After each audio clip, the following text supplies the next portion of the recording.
Hi friends, സേനു കിച്ചണിലേക്ക് എല്ലാവർക്കും സ്വാഗതം.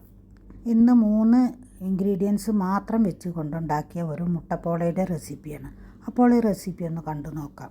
പോള ഉണ്ടാക്കുന്നതിനായി എടുത്തിട്ടുള്ളത് 5 മുട്ടയും 5 സ്ലൈസ് ബ്രെഡും 1 കപ്പ് പാലും 1/2 കപ്പ് പഞ്ചസാരയുമാണ്.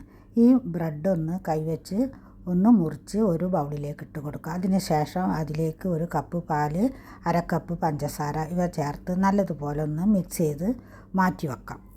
നമ്മൾ എടുത്തു വെച്ച 4 മുട്ടയിൽ നിന്നും വൈറ്റും യോക്കും വേർതിരിച്ച് ആ മുട്ടയുടെ വൈറ്റ് ഇതിലേക്ക് ഒഴിച്ചു കൊടുക്കുന്നുണ്ട്. പിന്നെ 1 മുട്ട ഫുള്ളായും ഇതിലേക്ക് ഒഴിച്ച് കൊടുത്ത് നല്ലതുപോലെ മിക്സ് ചെയ്ത് നമുക്ക് ഒരു മിക്സിയുടെ ജാറിലേക്ക് ഒഴിച്ച് ഒന്ന് ഫൈനായി അരച്ചെടുക്കാം.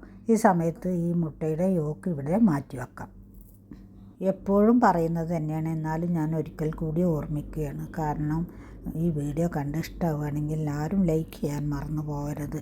പിന്നെ സബ്സ്ക്രൈബ് ചെയ്യാതെ കാണുന്ന കൂട്ടുകാരാരെങ്കിലും ഉണ്ടെങ്കിൽ ഒന്ന് സബ്സ്ക്രൈബ് ചെയ്യുക, കമൻറ്റ് ചെയ്യുക, ഷെയർ ചെയ്യുക. എന്താണ് നിങ്ങളുടെയൊക്കെ വിശേഷം? എല്ലാവർക്കും സുഖമല്ലേ?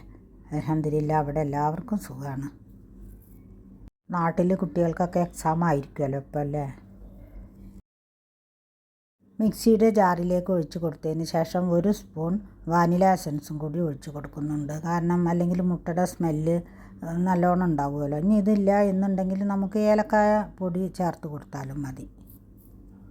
ഞാൻ എന്തെങ്കിലും സ്പെഷ്യലായി ഉണ്ടാക്കുന്നുണ്ടെങ്കിൽ അത് നിങ്ങളുമായി ഷെയർ ചെയ്യാമെന്ന് കരുതും. കാരണം മുട്ടപ്പോളൊക്കെ എല്ലാവരും ഉണ്ടാക്കുന്നത് തന്നെയാണ്. എന്നാലും ഞാൻ ഉണ്ടാക്കിയപ്പോൾ നിങ്ങളുമായി ഷെയർ ചെയ്യാമെന്ന് കരുതി.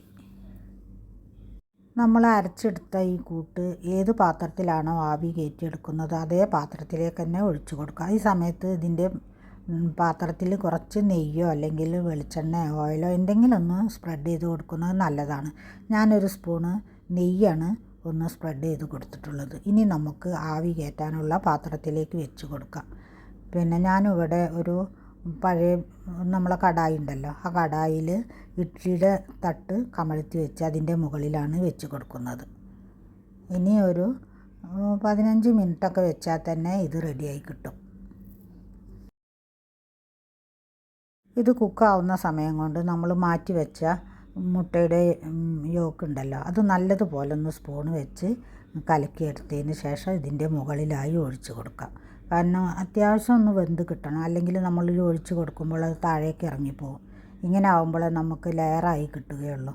ഇനി ഇതിൻ്റെ മഞ്ഞക്കരു വേവുന്ന ഒരു 5 മിനിറ്റും കൂടി വെച്ച് കഴിഞ്ഞാൽ ഇത് സെറ്റായി കിട്ടിയിട്ടുണ്ടാവും. ഇപ്പോൾ നല്ലതുപോലെ തന്നെ റെഡിയായി വന്നിട്ടുണ്ട്. ഇനി നമുക്കിത് അടുപ്പത്തിൽ നിന്ന് വാങ്ങി വെക്കാം. നല്ലൊരു അടിപൊളി മുട്ടപ്പോള തന്നെയാണ് കേട്ടോ. കഴിക്കാൻ നല്ലൊരു ടേസ്റ്റായിരുന്നു. ഇനി ഇത് മാറ്റി വെച്ചതിന് ശേഷം ചൂടാറിയതിന് ശേഷം നമുക്ക് ഈ പാത്രത്തിൽ നിന്നും മാറ്റാം. ഞാനിത് തണുത്തതിന് ശേഷം ഈ പാത്രത്തിലോട്ട് തന്നെ വെച്ച് ഫ്രിഡ്ജിലേക്ക് വെച്ചിട്ടുണ്ടായിരുന്നു. ഇനി ഫ്രിഡ്ജിൽ നിന്ന് എടുത്തിട്ടാണ് ഞാൻ ഈ പ്ലേറ്റിലേക്ക് മാറ്റിയിട്ടുള്ളത്. നല്ലൊരു അടിപൊളി തന്നെയാണ് കേട്ടോ കഴിക്കാൻ. അത്യാവശ്യം തണുത്തിട്ടുണ്ടായിരുന്നു. നല്ല പീസായി മുറിച്ചെടുത്തതിന് ശേഷം നമുക്ക് കഴിക്കാം.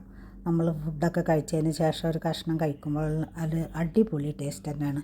നമ്മളെ കയ്യിൽ വീട്ടിലുള്ള സാധനം മാത്രമേ ഇതിൽ ഉപയോഗിക്കുന്നുള്ളൂ. അപ്പോൾ എല്ലാവരും ഇതുപോലെ ഒന്ന് ട്രൈ ചെയ്ത് നോക്കുക. എല്ലാവരും ഉണ്ടാക്കിയത് തന്നെ ആയിരിക്കും, എന്നാലും ഞാൻ പറയുകയാണ്, ഉണ്ടാക്കാത്തവരോട് ആണ് പറയുന്നത്. ഒന്നും കൂടി ട്രൈ ചെയ്ത് നോക്കുക. ഇനി നല്ലൊരു വീഡിയോയുമായി നാളെ കാണുന്നത് വരെ താങ്ക് യു ഫോർ വാച്ചിങ്.